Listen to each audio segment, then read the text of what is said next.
देखो अब next is the application में हम लोग क्या देख रहे हैं, स्टेबिलिटी ऑफ रिएक्शन इंटरमीडिएट, और रिएक्शन इंटरमीडिएट में हम लोग किसकी बात कर रहे हैं, कार्बोनाइन की बात कर रहे हैं। किसकी बात कर रहे हैं, carbanion, right. Next is the कार्बोनाइन।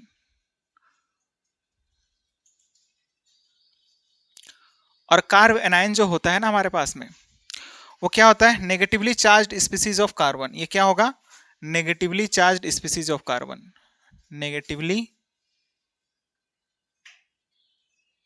Charged species of carbon. Carbon का क्या होगा, ये नेगेटिवली चार्ज स्पीसीज होगा। अगेन ये कैसा फॉर्म होगा बताओ तो, it is formed by the heterolytic bond cleavage.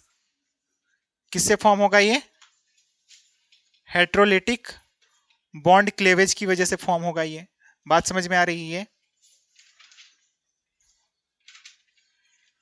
Heterolytic bond cleavage की वजह से फॉर्म होगा। अब देखो जैसे कि मेरे पास क्या है ना, हाइड्रोजन है, कार्बन है, हाइड्रोजन है, और यहां पर भी हाइड्रोजन है। अब कार्बन से क्या लगा दें हम, ठीक है ना, कार्बन से हम क्लोरीन लगा दें, ठीक है। लेट सपोज क्लोरीन ही लगा दिया हमने, ठीक है ना, क्या लगा दिया, क्लोरीन ही लगा दिया। अब हम क्या बोल रहे हैं ना, कि अब की बार दोनों इलेक्ट्रॉन जो है ना वो, हालांकि ऐसा ना करते हुए, हाँ ऐसा भी कर सकते हो, कोई दिक्कत वाली बात ना है। सिंपली आप ये समझो कि कार्बन जो है ना अब की बार क्या लेकर के जा रहा है, इलेक्ट्रॉन लेकर के जा रहा है, ठीक है ना। ऐसा समझो आप सिंपली कि अब की बार दोनों इलेक्ट्रॉन कौन लेकर के जा रहा है, कार्बन लेकर के जा रहा है। अब दोनों इलेक्ट्रॉन कार्बन लेकर के जा रहा है तो कार्बन पर क्या चार्ज आएगा, नेगेटिव चार्ज आएगा। या फिर कोई भी ना ऐसा लिख दो आप, ज्यादा सही रहेगा आपके लिए फिलहाल के लिए, कोई कार्बन के कंपैरिजन में वो ज्यादा, सॉरी लेस इलेक्ट्रोनेगेटिव एलिमेंट है, यानी कि कोई इलेक्ट्रोपॉजिटिव एलिमेंट जुड़ा हुआ है, ऐसा समझ लो आप। जैसे कि मैग्नीशियम को मान लेते हैं, ठीक ना, ठीक है। तो फिर वो क्या करेगा, इलेक्ट्रॉन लेकर के जाएगा, है ना। तो Mg क्या बन करके निकलेगा, Mg प्लस बन करके निकलेगा, और यहाँ पर कार्बन पर क्या आएगा, नेगेटिव चार्ज आएगा, ठीक ना, ऐसा होगा। और Mg साथ में क्या रहा होगा, मान के चलो कि Br रहा होगा। इसको ही हम लोग क्या बोलते हैं, ग्रिग्नान रिएजेंट बोलते हैं, आगे चल के डिस्कस करेंगे, ठीक है ना। फिलहाल आप ये समझो कि कार्बन का, सॉरी यहाँ पर क्या आएगा, नेगेटिव चार्ज आएगा, ठीक ना। तो ये नेगेटिवली चार्ज स्पीसीज है, तो इसको हम क्या बोल सकते हैं, क्या बोल सकते हैं, कार्बन का ये क्या है, रिच स्पीसीज है, ठीक है ना। किस तरह के बॉन्ड क्लेवेज से ये फॉर्म हुआ है, हेट्रोलिटिक बॉन्ड क्लेवेज से फॉर्म हुआ है। तो जियोमेट्री कैसी हो जाएगी बताओ, जियोमेट्री कैसे हो जाएगी बताओ। ये वाला लोन, ये हम नेगेटिव चार्ज वाला इलेक्ट्रॉन जो होता है ना, उसको हम लोग लोन पेयर की तरह भी कंसिडर कर सकते हैं, ठीक है ना। क्या कंसिडर करते हैं, लोन पेयर। अब यहां पर जो है ना, आप स्टेरिक नंबर कैसे निकालते थे, सिग्मा बॉन्ड प्लस में लोन पेयर, है ना। कौन से लोन पेयर की बात करते थे, जो लोकलाइज्ड रहेंगे, और ये एक ही जगह पर रहे हैं ना, इस वजह से हम लोग क्या बोल सकते हैं, इसको लोकलाइज्ड बोल सकते हैं। डीलोकलाइजेशन के बारे में अभी तक बात नहीं किया है, रेजोनेंस में बात करेंगे उसके बारे में, so don't worry about that. फिलहाल आप ये समझो कि ये जो नेगेटिव चार्ज है ना, एक लोन पेयर की तरह एक्ट कर रहा है, और यहाँ पर 3 सिग्मा बॉन्ड है। तो टोटल स्टेरिक नंबर कितना निकल के आएगा बताओ, 4। Steric number will comes out to be 4, and 4 के कॉरस्पॉन्डिंग जो जियोमेट्री रही होती है ना, वो क्या रही होती है, टेट्राहेड्रल। क्या रही होती है, टेट्राहेड्रल रही होती है, राइट। टेट्राहेड्रल ज्योमेट्री याद आ रहा है ना। अब बताओ इसमें इलेक्ट्रॉन कितने हैं, 8 इलेक्ट्रॉन है ना। इसको हम क्या बोल सकते हैं, 8 इलेक्ट्रॉन स्पीसीज। क्या बोल सकते हैं, 8 इलेक्ट्रॉन स्पीसीज। ये दूसरी बात है ये। तीसरी बात क्या लिख सकते हो, कि ये किसकी तरह एक्ट करेगा, न्यूक्लियोफाइल की तरह एक्ट करेगा। इसके ऑपोजिट जो था ना कार्बोकेटाइन, वो एक इलेक्ट्रोफाइल की तरह काम करेगा। किसकी तरह काम करेगा, इलेक्ट्रोफाइल। और ये किसकी तरह काम करेगा, एक्ट एज ए न्यूक्लियोफाइल। किसकी तरह काम करेगा, एक्ट एज ए न्यूक्लियोफाइल काम करेगा ना। नेगेटिवली चार्ज स्पीसीज है, इलेक्ट्रॉन रिच स्पीसीज है बोल सकते हैं। 8 इलेक्ट्रॉन स्पीसीज की वजह से हम क्या बोल सकते हैं, इलेक्ट्रॉन रिच स्पीसीज। क्या बोल सकते हैं, इलेक्ट्रॉन रिच स्पीसीज। इलेक्ट्रॉन का क्या है, धनी है, ठीक है ना, मतलब बोल सकते हो क्या, रिच है, ठीक है। उसके बाद आप क्या लिख सकते हो, कि स्टेबलाइज किससे होगा, और किसकी वजह से फॉर्म हो रहा है ये, हेट्रोलिटिक बॉन्ड क्लेवेज की वजह से फॉर्म हो रहा है। किसकी वजह से फॉर्म होता है ये, हेट्रोलिटिक बॉन्ड क्लेवेज की वजह से। अब बताओ कि अगर इसके पास मतलब इलेक्ट्रॉन डेंसिटी ज्यादा है, तो स्टेबल किससे होगा, इलेक्ट्रॉन खींचने वाले ग्रुप से, है ना, यानी कि स्टेबलाइज्ड बाय इलेक्ट्रोफाइल, ठीक है ना। किससे स्टेबलाइज होगा, यानी कि मतलब कि बोल सकते हो क्या, stabilized by electron withdrawing group. Electron withdrawing मतलब खींचने वाले ग्रुप, ठीक है ना। विड्रॉ मतलब क्या होता है, खींचना ना।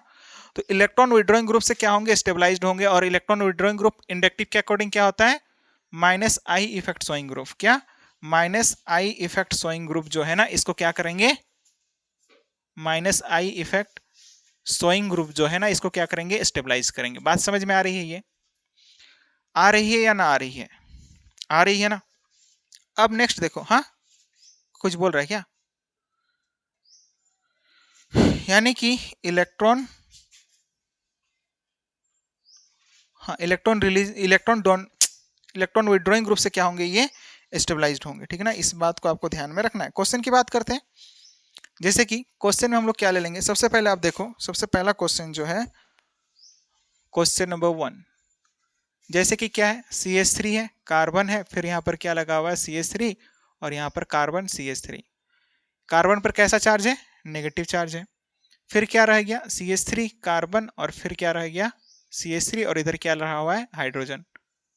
तो यहाँ पर क्या रहा होगा, नेगेटिव चार्ज, है ना, कार्बन का नेगेटिवली चार्ज स्पीसीज। नेक्स्ट आप देख लो कि यहाँ पर क्या है, CH3 है, कार्बन है, और इधर क्या लगा हुआ है, CH3, और इधर क्या लगा हुआ है, हाइड्रोजन।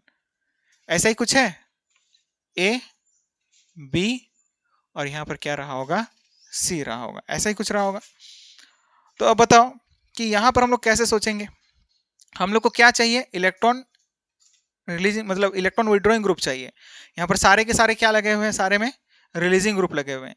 तो रिलीजिंग ग्रुप क्या होना चाहिए, कम से कम होना चाहिए। तो उसकी स्टेबिलिटी क्या होगी, ज्यादा होगी। यानी कि यहाँ पर इस वाले क्वेश्चन के लिए हम लोग बात कर सकते हैं कि सब में क्या लगा हुआ है, ERG ग्रुप लगा हुआ है। ERG ग्रुप क्या करते हैं, डीस्टेबलाइज करते हैं, यानी कि मतलब स्टेबिलिटी क्या करते हैं, कम करते हैं। स्टेबिलिटी क्या करते हैं, stability of carb A9, stability of carb A9 क्या करते हैं, ये डिक्रीज करते हैं। तो ERG ग्रुप अगर क्या होगा, कम होगा, क्या होगा, कम होगा, सॉरी, ERG ग्रुप क्या होगा, कम होगा, तो क्या होगा, स्टेबिलिटी ज्यादा होगी। हमने क्या कहा, ERG ग्रुप क्या करेंगे, स्टेबिलिटी क्या करेंगे, डिक्रीज करेंगे। तो ERG ग्रुप क्या होना चाहिए, ERG group should be lesser, ERG should be less. और ERG लेस होगा तो स्टेबिलिटी क्या होगी, ज्यादा होगी।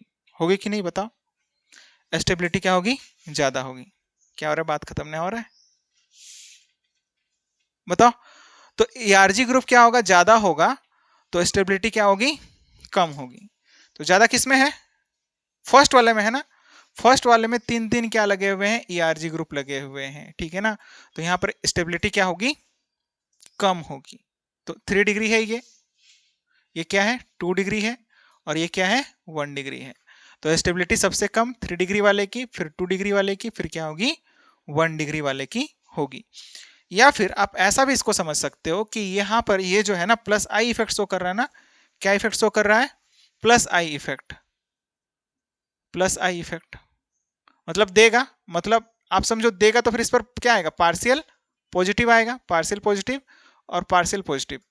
और ये जो है ना, यहाँ पर नेगेटिव चार्ज, यहाँ पर क्या आएगा, इधर से भी पार्शियल नेगेटिव चार्ज आएगा, इधर इस वाले CH3 ग्रुप की वजह से भी, इस वाले CH3 ग्रुप की वजह से भी इस कार्बन पर क्या आएगा, पार्शियल नेगेटिव चार्ज, और इधर से भी क्या आएगा, पार्शियल नेगेटिव चार्ज। मतलब नेगेटिव चार्ज क्या हो रहा है, एक जगह पर इकट्ठा हो रहा है, राइट। हमने क्या बोला था कि डिस्पर्जन होना चाहिए, फैलना चाहिए। ओ, तो यहाँ पर हाइड्रोजन लगा दो भाई, 1 डिग्री लिख दिया ना, यहाँ पर हाइड्रोजन लगा दो, सॉरी। तो अब देखो हम क्या बोल रहे हैं कि यहाँ पर तीन तीन एल्काइल ग्रुप हैं, जो कि मतलब क्या लगा रहे हैं, रिलीजिंग ग्रुप, है ना। तीनों तरफ से आ रहा है और एक जगह पर इकट्ठा हो रहा है। तो जहां पर इकट्ठा होता है ना, वहां पर स्टेबिलिटी क्या होती है, कम होती है, ठीक है ना। तो हमने क्या बोला था, डिस्पर्जन ज्यादा होना चाहिए, फैलना ज्यादा चाहिए। यहाँ पर तो इकट्ठा हो रहा है, ठीक है ना। तो जहां पर ज्यादा इकट्ठा होगा उसकी स्टेबिलिटी क्या होगी, कम। तो यहाँ पर ज्यादा इकट्ठा हो रहा है, यहाँ पर क्या होगा, दो तरफ से इसको इलेक्ट्रॉन डेंसिटी मिल रहा है ना, यहाँ पर से प्लस डेल्टा प्लस, और यहाँ पर del plus, sorry partial positive charge और यहाँ पर क्या आएगा, पार्शियल नेगेटिव, दो तरफ से आएगा। यहाँ पर सिंगल एक ही तरफ से आएगा, पार्शियल पॉजिटिव, यहाँ पर क्या आएगा, पार्शियल नेगेटिव। तो यहाँ पर सबसे कम चार्ज यहाँ पर इकट्ठा हो रहा है ना। तो इसी वजह से स्टेबिलिटी किसकी ज्यादा होगी, इसकी ज्यादा होगी। या फिर आप ऐसा भी सोच सकते हो कि यहाँ पर इलेक्ट्रॉन रिलीजिंग ग्रुप इस वाले कंपाउंड में ए वाले कार्बन आयन में क्या है, 3 इलेक्ट्रॉन रिलीजिंग ग्रुप लगे हुए हैं, जिसकी वजह से यहाँ पर क्या होगा, स्टेबिलिटी सबसे कम होगी। ठीक है ना, समझ में आ रही है, क्योंकि इलेक्ट्रॉन रिलीजिंग ग्रुप स्टेबिलिटी को क्या करेंगे, कम करेंगे। इलेक्ट्रॉन रिलीजिंग एल्काइल ग्रुप जितने भी होते हैं ना, क्या होते हैं, इलेक्ट्रॉन रिलीजिंग ग्रुप होते हैं। बताओ सुमन, समझ में आ रही है ना। Alkyl groups are the electron releasing group, देने वाले ग्रुप हैं, और ये लेना नहीं चाहता है। अब लेना नहीं चाहता है तो फिर ज्यादा लग जाएंगे, तो फिर इसका मतलब क्या हो जाएगा, मतलब वही बात है ना कि लेना नहीं चाहता फिर भी दिया जा रहा है, तो फिर क्या होगा, मतलब रिपल्सन होगा बोल सकते हो। ठीक ना, या फिर एक जगह पर चार्ज इकट्ठा हो रहा है, और चार्ज एक जगह पर इकट्ठा नहीं होना चाहिए। ठीक है ना, उसमें स्टेबिलिटी क्या होती है, घटती है। तो इसकी स्टेबिलिटी इस वजह से क्या होगी, कम होगी। ठीक है, तो कंक्लूजन क्या निकल के आया, कंक्लूजन ये निकल के आया कार्ब एनाइन में, कंक्लूजन ये निकल के आया किसमें, कार्ब एनाइन में। तो कार्ब एनाइन में क्या बात रही होती है कि 1 डिग्री की स्टेबिलिटी सबसे ज्यादा, फिर 2 डिग्री, फिर क्या रहा होगा, 3 डिग्री। बात समझ में आई है, आई कि ना आई, आई ना। अब क्वेश्चन,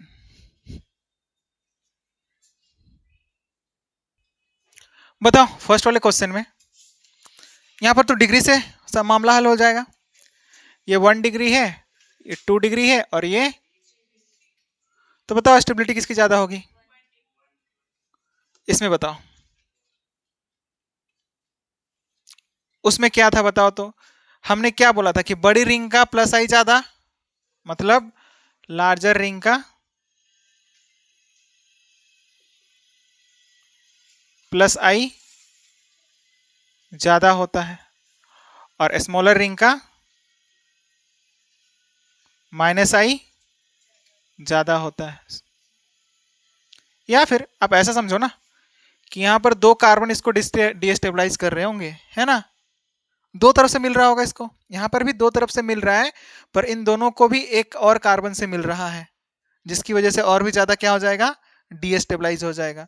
यहाँ पर ये 2 कार्बन तो हम लोग को इलेक्ट्रॉन डेंसिटी प्रोवाइड कर ही रहे हैं इस कार्बन आयन के लिए, बट इनको भी पीछे से 2 कार्बन क्या कर रहे हैं, प्रोवाइड कर रहे हैं। इस वजह से सबसे ज्यादा डीस्टेबलाइज क्या हो जाएगा, ये वाला होगा, और सबसे कम क्या हो जाएगा, ये वाला हो जाएगा। मतलब सबसे ज्यादा स्टेबल ये, फिर ये, और फिर ये। समझ में आ रही है ना, ये बात आपको ध्यान में रखना है, ये बात ध्यान में रखना यार, क्वेश्चन सॉल्व हो गया है कि नहीं। अब लार्जर रिंग था तो उसमें प्लस आई किसका ज्यादा था, इसका ज्यादा था, कार्बोकेटाइन केस में, तो इस वजह से उसकी स्टेबिलिटी यहाँ पर जब पॉजिटिव चार्ज था तो कार्बोकेटाइन में इसका स्टेबिलिटी ज्यादा था, इसमें क्या हो जाएगा, उल्टा हो जाएगा। ठीक है ना, तो किसी एक को याद रख लो, कोई दिक्कत वाली बात ना है। इसमें बताओ डिग्री वाला क्वेश्चन है ये, तो ये 1 डिग्री है, 2 डिग्री है, और ये 3 डिग्री है। 1 डिग्री का सबसे ज्यादा, फिर 2 डिग्री का, फिर क्या हो जाएगा, 3 डिग्री का। उसमें बताओ उसमें स्टेबिलिटी कौन बढ़ाएगा। अब आता है किसके बारे में बात, इलेक्ट्रॉन विड्रॉइंग के बारे में। ठीक ना, कि ये जो है हमारे पास में क्या शो कर रहा है, प्लस आई, और ये कैसा शो कर रहा है, माइनस आई। तो बताओ कौन ज्यादा इफेक्ट लगाएगा, मतलब किसकी वजह से स्टेबलाइज्ड होगा, नेगेटिव आई की वजह से स्टेबलाइज्ड होगा, अभी भी तो बताया था ना। तो इसी वजह से इसकी स्टेबिलिटी क्या हो जाएगी, ज्यादा हो जाएगी। इन्हीं बातों को यहाँ पर लिखा है, देखो कार्बन आयन किससे स्टेबलाइज्ड होगा, इलेक्ट्रॉन विड्रॉइंग ग्रुप से। And second point is the minus I is directly proportional to the stability of carbon ion. जितना ज्यादा माइनस आई होगा स्टेबिलिटी ऑफ कार्बन आयन उतना ही ज्यादा होगा। शुरुआत में पहले भी बात किया था। फिर उसके बाद माइनस आई अगर मतलब क्या होगा, माइनस आई कम होगा अगर स्टेबिलिटी ऑफ कार्बन आयन क्या होगा हमारे पास में, मतलब वही बात हो गई ना, माइनस आई इफेक्ट अगर क्या होगा, ज्यादा होगा, तो स्टेबिलिटी ऑफ कार्बन आयन, अरे गलत लिख दिया है, stability of carbon ion plus I होगा। ठीक है, प्लस आई अगर ज्यादा होगा तो स्टेबिलिटी क्या होगा, कम होगा। समझ में आ रही है ये बात, प्लस आई क्या होना चाहिए, कम होना चाहिए, माइनस आई ज्यादा होना चाहिए। उसमें उल्टा था, प्लस आई क्या होना चाहिए, ज्यादा होना चाहिए, माइनस आई क्या होना चाहिए, कम होना चाहिए। समझ में आ रही है बात ये। तो अब देखो कुछ और क्वेश्चन, सेट ऑफ क्वेश्चंस देखते हैं, और उसके बाद हम लोग कार्बन आयन वाले केस को खत्म करेंगे। क्वेश्चन नंबर 1, बताओ हम लोग को क्या ध्यान में रखना है कि अगर कार्बन आयन है तो स्टेबलाइज्ड होगा इलेक्ट्रॉन विड्रॉइंग ग्रुप से। ठीक है, अब देखो इन दोनों में क्या लगा हुआ है, यहाँ पर नेगेटिव चार्ज होगा, रे छूट गया है, ये क्या है, प्लस आई इफेक्ट शोइंग ग्रुप है, और ये क्या है, minus I effect showing group है।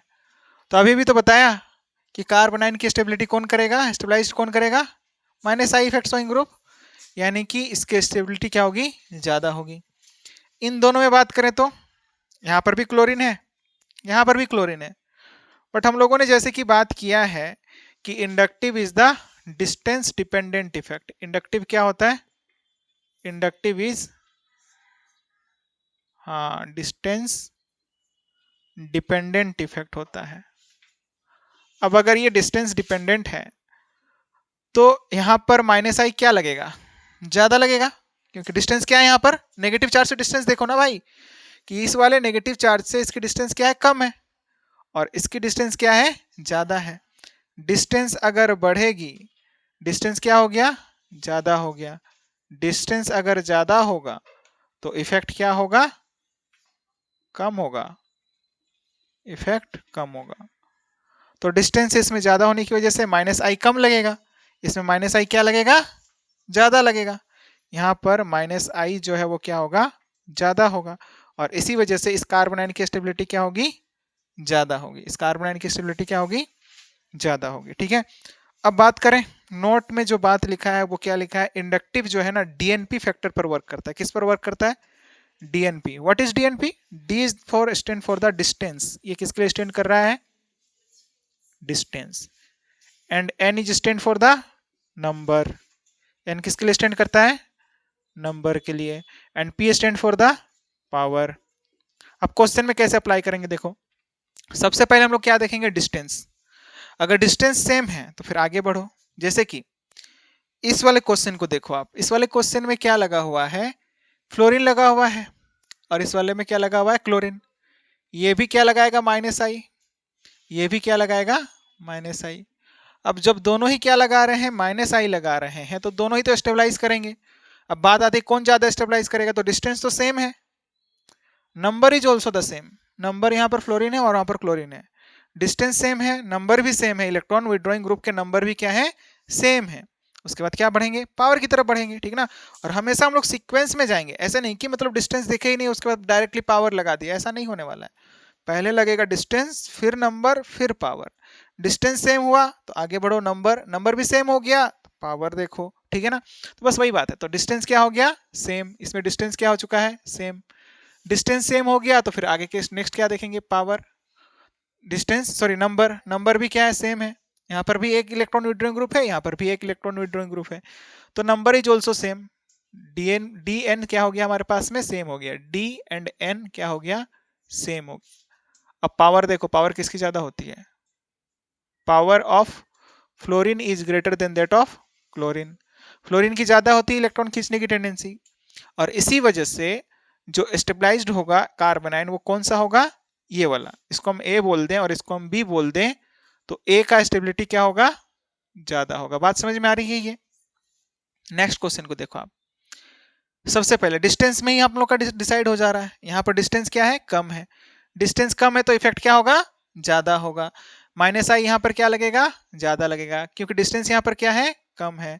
यहाँ पर डिस्टेंस कम, डिस्टेंस कम तो इफेक्ट क्या होगा, ज्यादा, और इफेक्ट ज्यादा, और इफेक्ट कैसा लगा रहा है, माइनस आई इफेक्ट लगा रहा है ना, तो माइनस आई इफेक्ट लगा रहा है तो स्टेबिलिटी क्या करेगा, बढ़ाएगा, तो इस वजह से यहाँ पर क्या होगा, स्टेबिलिटी ज्यादा होगा। समझ में आ रही है ये बात। इन क्वेश्चन की बात करते हैं, तो बताओ यहाँ पर सबसे ज्यादा स्टेबल कौन सा होगा, डिस्टेंस सेम, इन सब में डिस्टेंस सेम, नंबर भी सेम, नंबर भी सेम है ना, नंबर भी सेम। अब उसके बाद पावर देखो, पावर की बात करेंगे तो यहां पर क्या है, sp हाइब्रिडाइज्ड, ये क्या है, sp2 हाइब्रिडाइज्ड, और ये क्या है, sp3 हाइब्रिडाइज्ड। क्या है, sp3 हाइब्रिडाइज्ड, ठीक ना। तो अगर ये sp हाइब्रिडाइज्ड है, तो sp हाइब्रिडाइज्ड है तो इलेक्ट्रोनेगेटिविटी क्या होगा, ज्यादा होगा। तो इसकी इलेक्ट्रोनेगेटिविटी ज्यादा है तो ये क्या करेगा, ज्यादा इलेक्ट्रॉन विड्रॉइंग इफेक्ट लगाएगा, यानी कि माइनस आई इसका ज्यादा होगा, फिर इसका होगा, फिर इसका होगा। तो माइनस आई सबसे ज्यादा किस में है, इसमें है, तो स्टेबिलिटी सबसे ज्यादा किस में होगी, इसी में होगी। ए आएगा, फिर बी आएगा, फिर किस में आएगा, सी में आएगा। तो इसी वजह से order will comes out to be A का सबसे ज्यादा, बी का, फिर क्या आएगा, सी का आएगा। बोलो बात समझ में आई? नेक्स्ट उसमें देखो नेगेटिव चार्ज है, बताओ स्टेबिलिटी किसकी ज्यादा होगी, किस पर नेगेटिव चार्ज किस पर है? अब की बार नेगेटिव चार्ज जो है वो ऑक्सीजन पर है, तो बताओ कौन ज्यादा स्टेबल होगा? बी होगा।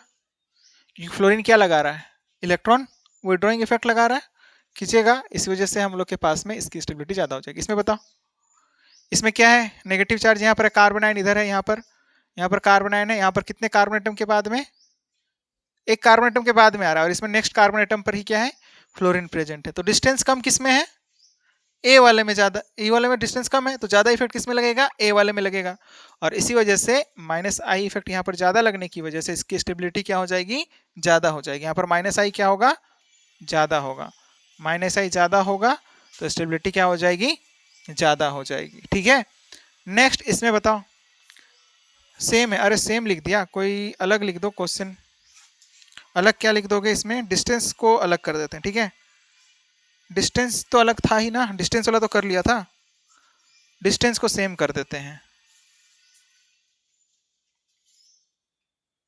अब बताओ अब किसका ज्यादा होगा, फर्स्ट वाले का कि सेकंड वाले का? हाँ, डिस्टेंस सेम, नंबर भी सेम, क्या देखना पड़ेगा, पावर। फ्लोरीन सबसे ज्यादा इलेक्ट्रोनेगेटिव तो होता है, बट नाइट्रो ग्रुप में क्या लगा हुआ है, दो दो ऑक्सीजन लगा हुआ है, तो ज्यादा किस में लगेगा, नाइट्रो वाले में लगेगा। ठीक है, और इसी वजह से यहाँ पर क्या आएगा, ये ऑर्डर क्या आएगा। बात समझ में आ रही है, ग्रुप इलेक्ट्रोनेगेटिविटी वाला केस। ठीक है ना, यानी कि नाइट्रोजन तो electronegative, third electronegative atom nitrogen, फिर उसके साथ दो मोस्ट इलेक्ट्रोनेगेटिव वाले, तो ऑब्वियस सी बात है ना, उसकी इलेक्ट्रोनेगेटिविटी क्या हो जाएगी, ज्यादा हो जाएगी। फ्लोरीन एक ही है जिसका इलेक्ट्रोनेगेटिविटी कितना है, पॉलिंग स्केल के अकॉर्डिंग 4 है, ऑक्सीजन 2 है हमारे पास में, तो उसी में तो हमारे पास मान के चलो 3.5 कंसिडर कर लिया हमने, 7 आ गया वहीं पर, नाइट्रोजन का मान के चलो 3 कंसिडर कर लिया, तो 10 तो वहां पर आ रहा है ना। इलेक्ट्रॉन विड्रॉइंग इफेक्ट कौन ज्यादा लगाएगा, NO2 ग्रुप ज्यादा लगाएगा ना, तो इसी वजह से यहाँ पर माइनस आई क्या होगी, ज्यादा होगी, माइनस आई ज्यादा होगा तो स्टेबिलिटी क्या होगी, ज्यादा होगी। बात समझ में आई है? हाँ, कोई दिक्कत इन क्वेश्चंस में? अब नेक्स्ट क्लास में हम लोग डिस्कस करेंगे कार्बन फ्री रेडिकल का, और बाद बाकी जो एप्लीकेशन पार्ट है उसको डिस्कस करेंगे। ठीक है, बताओ आज की क्लास में कोई भी डाउट है तो बता दो। नहीं? Okay, then see you in the next class.